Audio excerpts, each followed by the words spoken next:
As the Office of Sustainability switches out coolers around campus, EcoSense is encouraging students to go online and sign their online petition to make bottled water like this a thing of the past on AU's campus. All the way up to the As you can see behind me, there are thousands gathered, and there is a strong police force, but they plan to walk to the White House where President Obama has just arrived to make sure their message gets across. I'm John Humenick, District Wire News, Washington, D.C. Although U Street's constantly busy, you can see it at your own pace with just an iPod. The next time you reach into your pocket for parking change, remember, these meters take credit. From Friendship Heights, I'm John Humenick, District Wire News.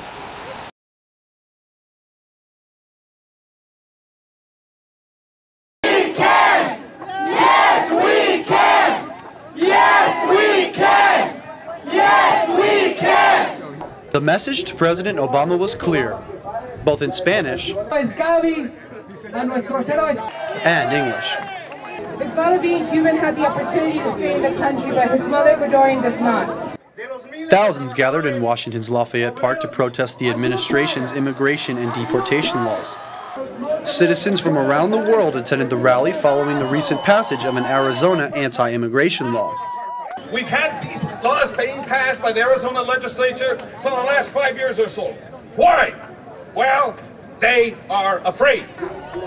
The law permits police to question anybody suspected of being an illegal immigrant.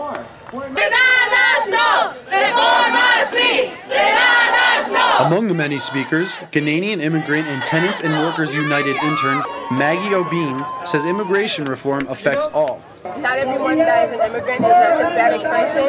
People really need to understand that immigrants come from Asia, Europe, Africa, the Caribbean, Latin America, North and South, Central, all over. And they should not be thinking that just because you are a certain stereotype, that makes you an immigrant. We are all immigrants.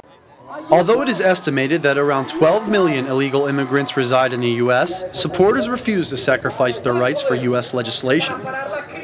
They dare not ask me where I'm from, where I was born. They get nothing. We will go to jail. Illinois Congressman Luis Gutierrez was among 35 people arrested outside the White House for civil disobedience. Many protesters expected legal repercussions, but remained to protest.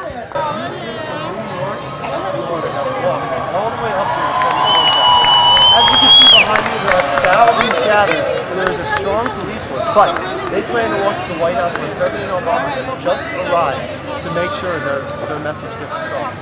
I'm John Humenick, District Wire News, Washington, D.C. For over 100 years, African American residents in Washington, D.C. have traveled to the National Zoo on Easter Monday. The unofficial holiday gives families the opportunity to participate in traditional Easter games and enjoy special animal demonstrations. Children spend the afternoon playing games and activities, trying to win prizes from event sponsors like the radio station 96.3. Families can also enjoy talks and feedings by animal keepers that are not available during regular zoo hours. The idea to expand Easter Monday into a large-scale experience started in the 1990s when staff members from the zoo and the nonprofit group Friends of the National Zoo recognized the significance of the holiday to the community. African American families have been coming to the zoo.